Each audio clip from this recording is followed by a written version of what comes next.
It is one of the most intimate views into nature.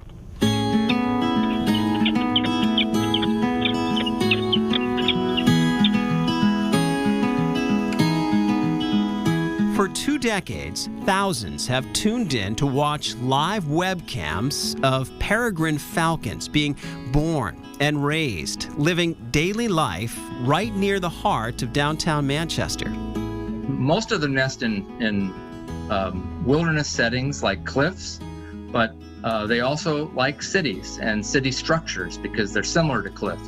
Chris Martin is a biologist with New Hampshire Audubon. He says it all started in 2000 with an idea: make a nest for peregrine falcons to help the endangered species thrive. A colleague of mine with the U.S. Fish and Wildlife Service actually built in his garage a nesting box that we could insert into a nook on the Brady Sullivan building.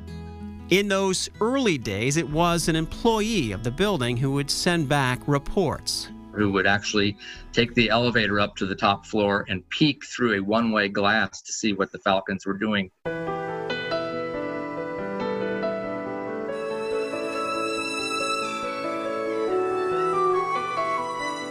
What the falcons were doing was thriving. Over the years, the little box in the sky remained very active. It's been successful for 20 years? We've had 19 consecutive years of nesting success at this site. It's a record that we'd have trouble beating. Even in the year that the male falcon died during the egg-laying period, she still managed to bring off one chick at the end of the season with a new mate. Wow, I didn't know they did that. Okay. It's like a soap opera. Any good soap opera needs cameras and an audience to work.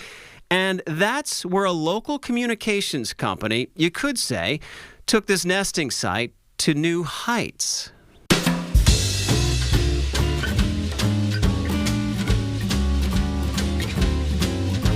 Do you feel like you're kind of pioneers in this field of showing wildlife? We did way back when. Brett Clark and Scott Michaud work for what was known as Genuity Networks out of Dover. They have rooftop transmission equipment scattered across the state, including right next to the falcon nest. Back in 2004, the company offered to transmit live cameras showing the nest for free. Yeah, we were definitely one of the first, that's for sure. I don't think anyone would have been able to find a live stream of a falcon nest back in 2004.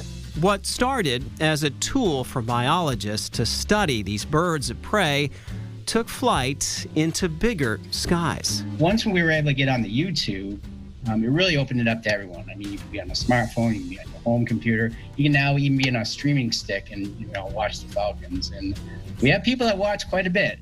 People from all over the world started to watch the falcon family each season, like natural reality TV. I know we're getting people watching from all over the world, from Europe, from Asia, all the U.S. states.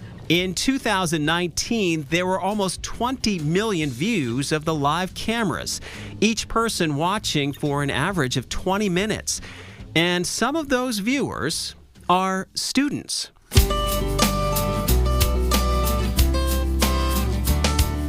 Teachers will use the live cameras for class projects. Or how much have you learned about peregrine falcons?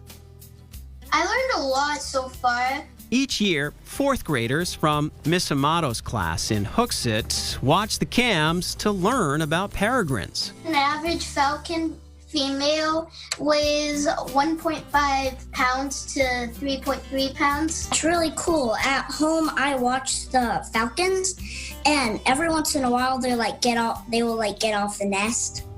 This year's group of students also got to name each new chick after a town in New Hampshire, and then learn about and even pay a visit to their chosen community.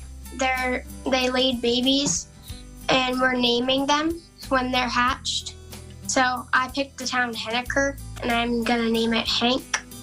I should mention that includes nicknames. I'm naming the 4th one Woodsy, or Woodstock, Woodsy for short.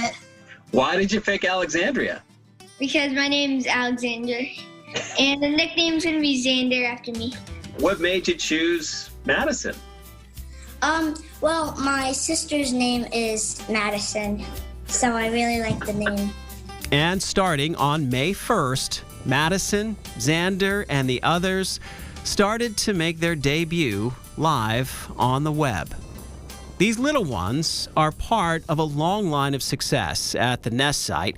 In 19 seasons, 57 baby peregrines have been produced here, many moving on to reproduce at other Nest sites all over New England. Could you list off a couple of them? Yeah, I mean, Lawrence, Massachusetts on a building, the UMass Amherst campus on the library building, a giant crane in Quincy, Mass, in the seaport, the Casco Bay Bridge in Portland, Maine. These youngsters don't know it, but they have a worldwide audience cheering them on, thanks in part to a local communications company so moved by the Falcons, they officially changed their name to Peregrine Networks. The bird kind of speaks to kind of who we are, I think, as well as a company. We're small, we're scrappy, we're nimble, and we like to think of ourselves as fast, and that's, why you'd want to do business with us. You've heard the expression, make yourself at home. Well, the Peregrine Falcons have. And no, anyone who wants is invited to visit. It's a wonderful way to reach out to the community and to touch some people that might not normally be focused on bird watching.